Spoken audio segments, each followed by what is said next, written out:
we're going to wait. But we have only 40 up, 40 up. So we should be enough enough. June, July, August, September, October. 5 months. They're going to fire people when it's 25%. There are about five more people who will get access. Each one, each 3 months you get one spot. Yeah, but how you know? How you know who's going to next month? How they going to know? What they going to do? How they choose? How they choose mayor station? How they do that? Okay, I never know. Strange. Sometimes. ماما مسافر شوني؟ صار مشغول نزل ها؟ عمو جاني مشكلة. Who's going to be boss for a new group? They say no, there's no boss. Danielle? No, not Daniel. Daniel said no, nobody else boss. Everybody said, but he just voluntarily doing something. He never elected a president. Yeah. They all the groups they do that. They take who's gonna next president. Because they have only 6 people always around, but we have a bunch of them. Did you confirm that you was coming? No. You don't confirm. Yeah, I was not coming for 2 months. I was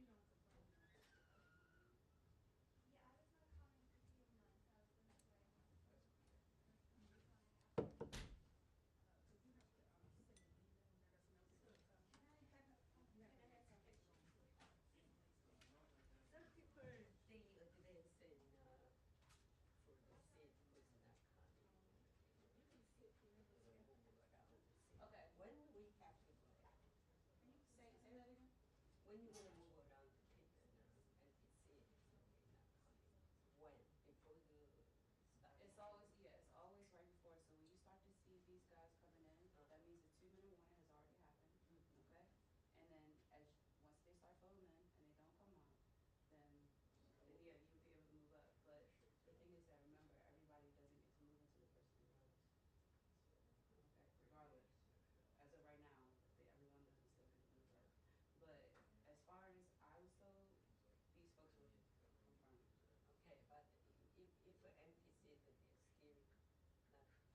Yeah, I mean, I'm going to try, but like, it's like London. Because he said true north is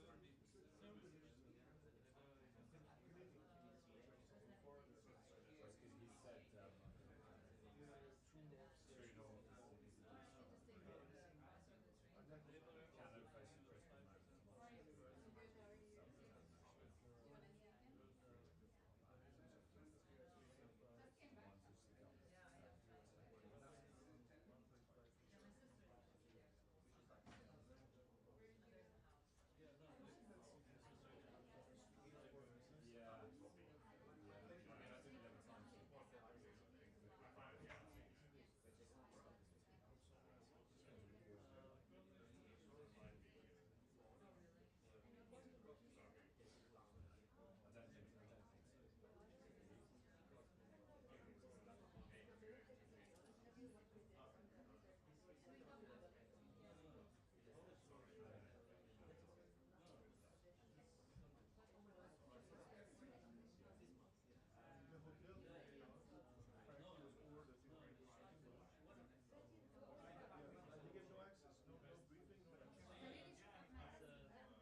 everybody. Some musical chairs. What was going on in here? I was thinking, my gosh. All right, though, this is good. Thank you all for being here. I appreciate it. I think it's beautiful outside. Who was outside recently? Yes. It was raining. The flowers think it's a beautiful day. All right, you guys. Yes, thank you very much. Yes, a couple of announcements here as we begin. Today, the State Department issued a security alert warning Americans against travel to Venezuela and bordering areas for any reason. Americans who travel to Venezuela or nearby border regions risk being wrongfully detained in prison for months or even years. I cannot emphasize enough the gravity of this warning. More U.S. nationals are currently wrongfully detained in Venezuela than in any other country.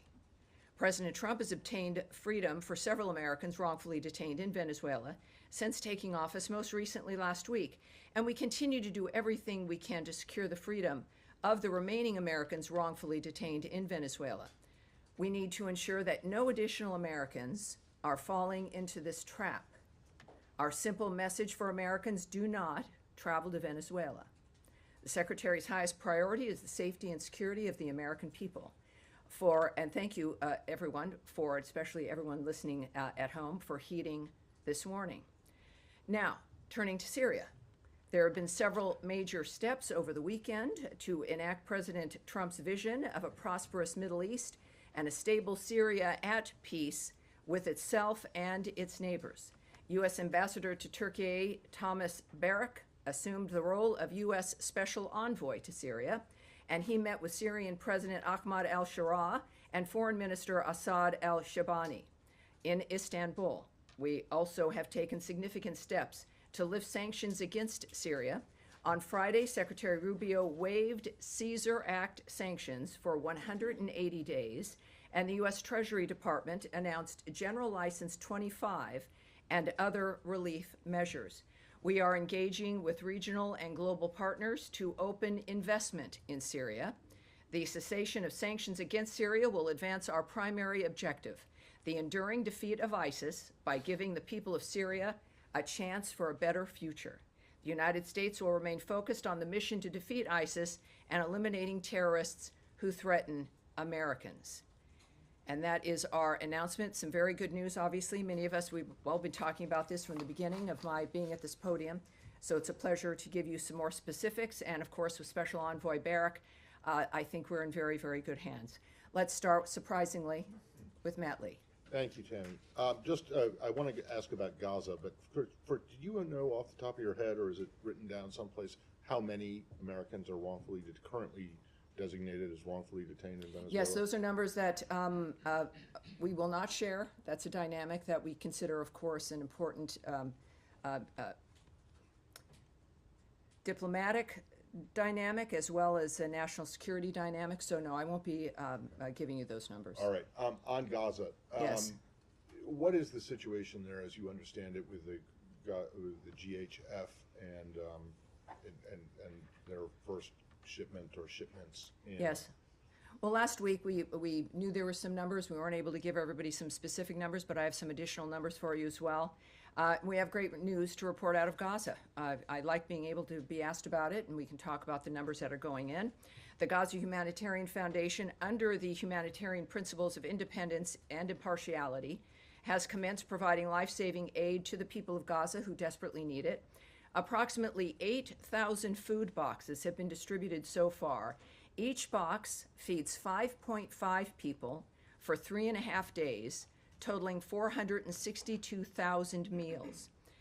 And so those are the kinds of numbers, I think, as we're looking at what's important in moving that kind of aid through the area. Right, but there was apparently some incidents today involving potentially shots being, or at least warning shots being fired, and hundreds. Well, yes, Hamas still has weapons. Hamas is in a situation here where all of this could have stopped, of course, if they had released the hostages and put down their weapons, but they refused to do so. They've also rejected ceasefires.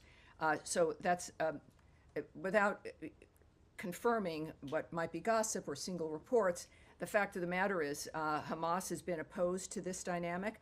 They have attempted to stop the aid movement through Gaza to these distribution centers. They have failed, but they certainly tried. The bottom line is, the real story here is that the aid is moving through, and in that kind of an environment, it's not surprising that there might be a few issues involved, but the good news is that those seeking to get aid to the people of Gaza, which is not Hamas, have succeeded.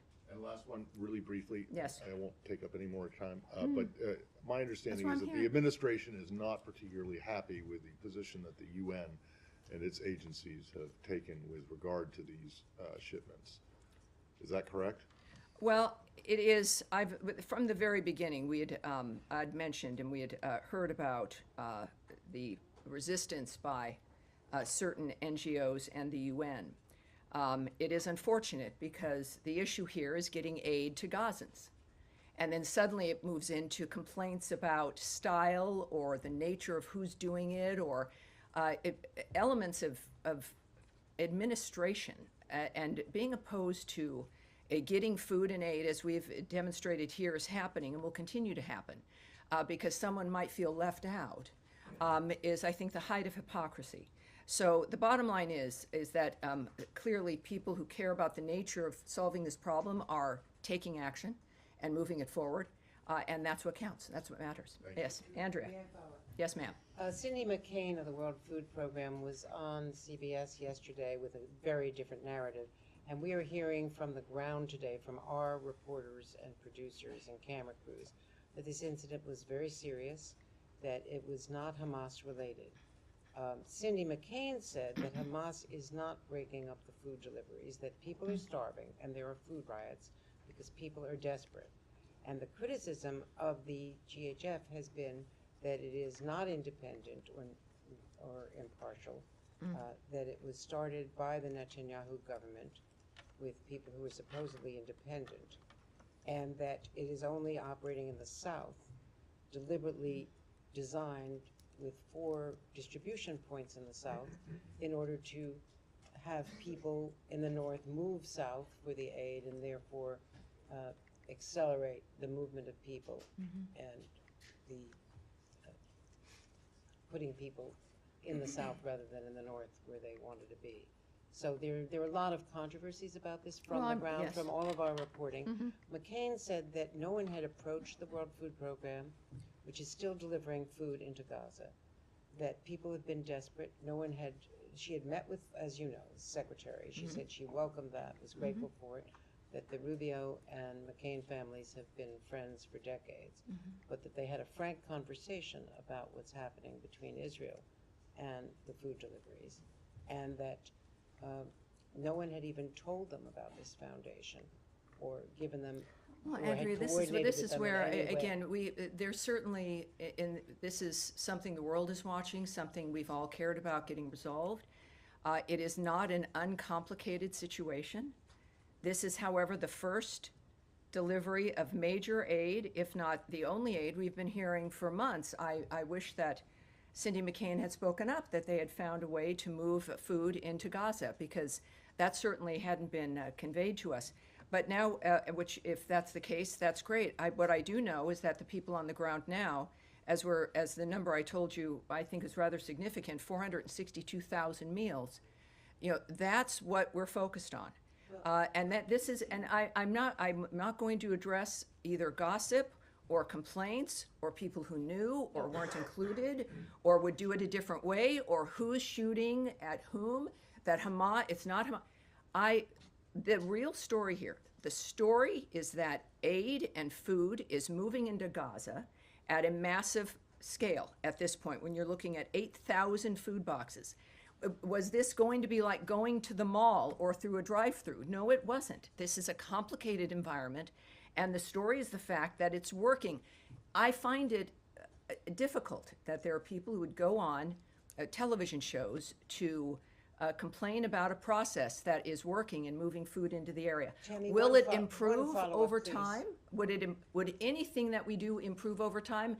Yes, in all likelihood. And I think anyone would welcome someone like Mrs. McCain or anyone else who has a method within which to contribute to this effort to be able to do so instead of going on television and complaining. Tammy, And that's one follow-up, please. the real story is that this is succeeding, and I think we should all at least have the courage to embrace that.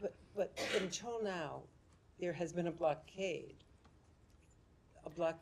by Israel of the food. So no one has been able to get through Well, I those thought you just said, process. Cindy McCain said that she was able to do that, but I would also say that this process managed to overcome that dynamic, and the dynamic has changed.